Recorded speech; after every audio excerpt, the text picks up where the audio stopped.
പാണ്ഡവപക്ഷത്തെ സൈന്യങ്ങളെല്ലാം നിദ്രയിൽ. അപ്പോൾ പാണ്ഡവരും ശ്രീകൃഷ്ണനും ഒരു സംഭാഷണത്തിലേർപ്പെടുന്നു.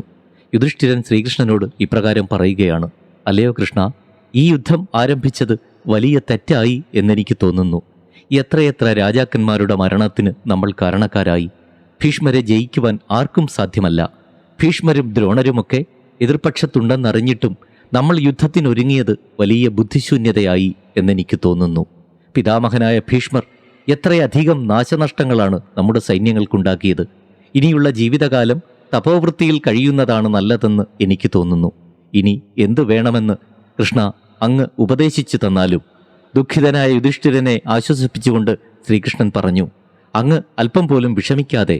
അങ്ങയുടെ സഹോദരന്മാരുടെ ശക്തിയെപ്പറ്റി അറിയാത്തതുകൊണ്ടാണ് അങ്ങ് ഇങ്ങനെയെല്ലാം പറയുന്നത്. അർജുനൻ ഭീഷ്മരെ വധിക്കുക തന്നെ ചെയ്യും. അതുകൊണ്ട് യുദ്ധത്തിൽ നിന്നും പിന്മാറുന്നതിനെപ്പറ്റി അങ്ങ് ചിന്തിക്കുകയേ വേണ്ട. ശ്രീകൃഷ്ണൻ യുധിഷ്ഠിരനോട് ഇപ്രകാരം പറഞ്ഞു നിർത്തി.